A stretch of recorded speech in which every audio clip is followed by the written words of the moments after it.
तर नमस्कार मित्रांनो, स्वागत आहे तुमचं एका नवीन व्हिडिओमध्ये. तुम्ही पाठीमागे बघू शकता, मागे एक व्हिडिओ टाकला होता. यामध्ये हे जे बांधले आम्ही ते कशा पद्धतीने बांधले याचा व्हिडिओ टाकला होता. तर आज नवीन व्हिडिओला सुरुवात करतो आहे. तुम्ही पाहू शकता सकाळ झाली होती, मी सकाळी चहा वगैरे घेतली आणि जे मुंबईतून येताना जे खाऊ घेऊन आला होता तोच स्वतःच खात बसलो होतो. आणि तुम्ही पाहू शकता सकाळ कशी झालेली आहे. आणि आजचं काम होतं माझं नारळ वगैरे सोडून द्यायची, कारण मी शक्यतो मुंबईला असतो. मुंबईतून आल्यावर आता ही थोडीफार कामं करते. काय झालं माहिती आहे काय झालं काय माहिती आहे काय हे तू हे ठेवलंच आहे ना आपलं चुलीचं त्याच्यातनं डोंगलं आहे सगळे. कशामुळे झालं ते? वगैरे झाले, माईने पावडर वगैरे टाकली, सगळे बाहेर पडले. बघा कॅमेऱ्यात कसे दिसत आहेत.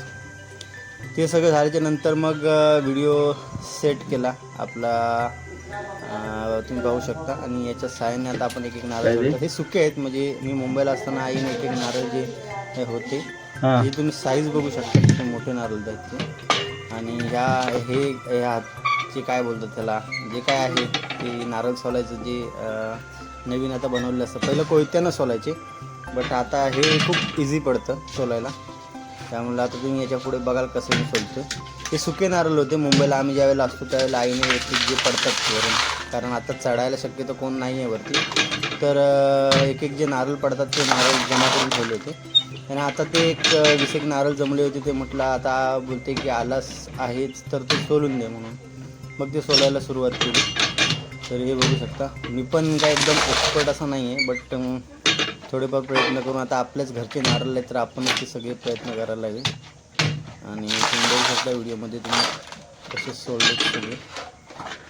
हे म्हणजे याचं सोपं असतं, म्हणजे आपण कोयतीनं सोलतो, म्हणजे कोयती उलटी मारायला लागते, त्याच्यानंतर मग ते सोला, त्याच्यापेक्षा हे डायरेक्ट याच्यावर मारायचं आणि तो बटनसारखं दिलं, चाप दिलं आहे तो असं ओपन करायचा. आणि ओपन केल्याच्यानंतर मग पूर्णतः असं सोलून निघतो. म्हणजे एक जिथं कोयतीनं सोलायचं समज तिथं अंदाजे 10 मिनटं लागत असेल, तर हे 2 मिनटात हे काम होऊन जातं. तुम्ही बघू शकता नारळाची साईज पण बघा, खूप मोठे नारळ आहेत. दोन्ही हातामध्ये मी तुम्हाला घेऊन दाखवलं की कसे आहेत. तर अशा पद्धतीने एक एक करत मग ते सगळे नारळ सोडले. आणि नारळ सोडून झाल्याच्या नंतर जो कचरा वगैरे झाला तो मग आपल्यालाच हे करायचा असतो, कारण आता घरी आई एकटीच होती आणि मग तिला मदत म्हणून सगळं केलं. कारण आता बाजारातसुद्धा खोबरं खूप महाग झालं, त्यापेक्षा आपल्या घरचे नारळ वगैरे असले की असे एक एक वर्षभर जर समजा आपण जमा करून ठेवले ना, ते पावसाच्या आधी ते मग कामाला येतात. पावसाच्या आधी असे गावामध्ये सगळी कामं असतात ना, की पावसाच्या आधी हळूहळू सगळी केली जातात. तर तुम्ही बघू शकता खूप घामसुद्धा येत होता मध्ये मध्ये, बट फायनली सगळं झालं. आणि ही इथं तुम्ही बघू शकता, ही आम्ही याला सोडणं म्हणतो. तर याचा वापर तुम्ही भांडी घासायला वगैरे किंवा अशा कशाला धुरांडी करायला तुम्ही करू शकता. आणि नारळसुद्धा जे फोडून झाल्याच्या नंतर मग पूर्ण 2 वाट्या करायच्या होत्या, त्यांच्या पूर्ण नारळ फोडायचे होते. तर मग एक एक असे फोडून घेतले आणि मध्ये तो एक टोप घेऊन आला आहे पाणी जमा करण्यासाठी, कारण पाणी फुकट नाही गेलं पाहिजे. तेच जर नारळ जर तुम्ही मुंबईला गेला घेतलं तर ते 50-60 रुपये 70 रुपये एक नारळ शेलं भेटतं, शहालं. आणि हे नारळ जे आहेत ते 50-60 रुपयाला तरी भेटतात. आणि याची साईज मोठी आहे, जे मुंबईला भेटतात ते खूप छोटे नारळ असतात.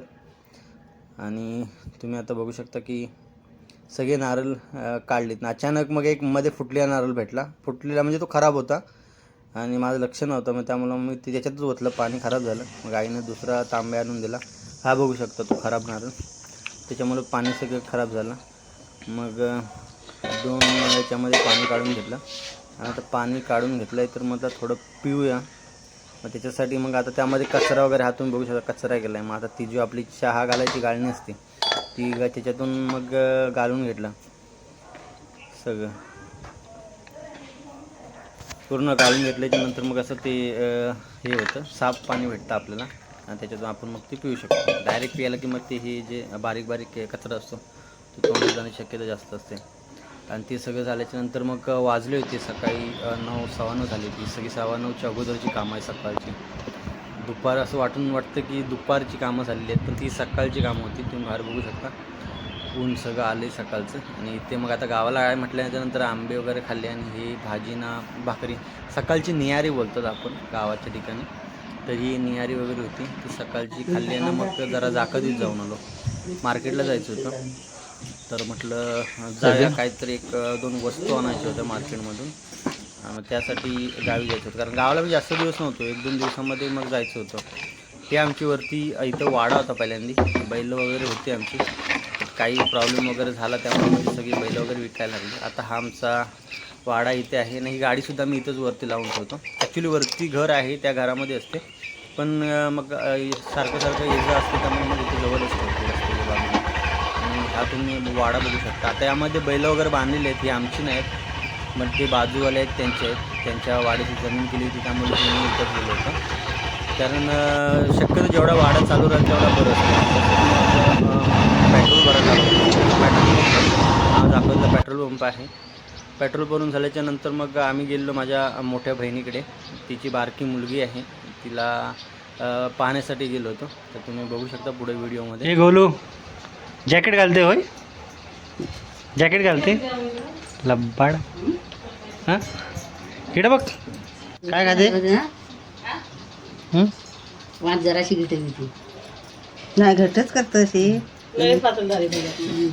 खाऊ दे 2 चमचे, अजिबात होईल ना.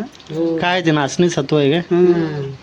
लहान आहे, 4-5 महिन्याची आहे. त्याला आता नाचणीचं सत्व वगैरे हे इकडे बघ सोनू. फोन आला बघ. हे सगळं झाल्याच्या नंतर मग जेवायला बसलो. खेळत होती आपल्या आजीसोबत आणि मग जेवायला सगळं केलं होतं. आणि मग तिथं भाकरी सगळं, त्यांना लया कुरकुऱ्या सगळं, भाजी केली होती, भाजी होती, चटणी होती आणि डाळ वगैरे होती. ते खाल्लं आणि मग निघालो. आणि मग हे बघू शकतो की तुम्ही मांजर कसं झोपलं.